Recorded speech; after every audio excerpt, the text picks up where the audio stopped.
This is my first pick change of the night, the Jamie Mullarkey versus Francisco Prado fight. I originally was on Francisco Prado, but the more I think about it, the more I look into it, it does hurt my feelings to say it, but I am going with Jamie Mullarkey. I really kind of do want Francisco Prado to win though, because he's a very good prospect. He's younger than me, he's 20 years old. And he's a good prospect, he's a finisher too, but the problem with Francisco Prado is, dude, he hasn't really been fighting the best guys in the world. The guys that he is beating do have really nice records, but they're a little bit sketchy. That 6-0 win that he's got, you know, who did he beat? You know, he beat 1-5-1 guy, but apart from that, it was a bit iffy. But I'm looking at Francisco Prado, dude, and I really do think that he's such a good prospect, and I'm so glad he got signed to the UFC, but I just think this is a bad stylistic matchup on short notice for him, dude. I think that Francisco Prado, there's quite a few guys in the UFC that I think he probably could beat, especially on a full camp, but Jamie Mullarkey, I just don't think he's one of them, you know what I mean? I do think that Jamie Mullarkey lost against Michael Johnson. He obviously lost to Yale and Tony got finished.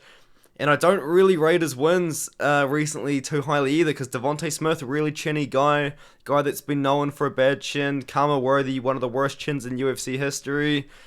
But I just don't think that Francisco Prado is going to finish Jamie Mullarkey. You know, I think Francisco Prado is going to come out hot and heavy in the first round, and then he's going to gas because he slows down.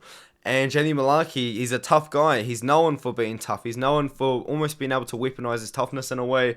He got hurt, he got knocked down against Michael Johnson, and he kind of come back and won the fight. But I do think Michael Johnson won, but that's just a completely different conversation. The point is, Jamie Mullarkey is a tough guy. He's a tough guy to finish, you know, unless you yell and Turner. You can't really finish this guy, man. I think Jamie Mullarkey is going to take quite a few bombs from Francisco Prado, and I think Prado's going to have a really good first round.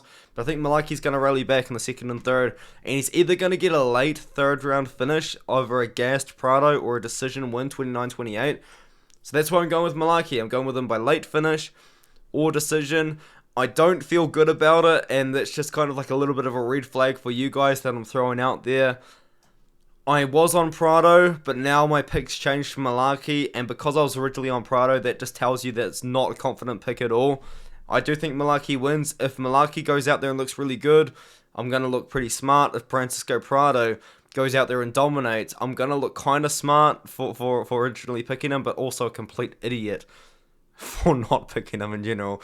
But yeah, I picked a lot of these guys. A lot of guys with undefeated records, a lot of guys that haven't been out of the first round. Like I picked Bruno Ferreira to beat Gregory Rodriguez as a plus 260 underdog. You know, I pick these kind of people all the time, and they usually do cash, but I just think Francisco Prado, he's too young, man. He's too young. I kind of wanted to see maybe Francisco Prado. I wanted Francisco Prado in the UFC. He was on my list for Dana White's Contender Series prospects, but it's just too big of a step up in competition. Short notice as well. I think and overseas as well, in the territory where Jamie Mullarkey's going to be getting the cheers. I just think there's better matchups out there for Francisco Prado, but I'm happy he's in the UFC though. He's going to be a good fighter. He's only 20, you know what I mean? And if he wins, he's going to be a star for Argentina, really.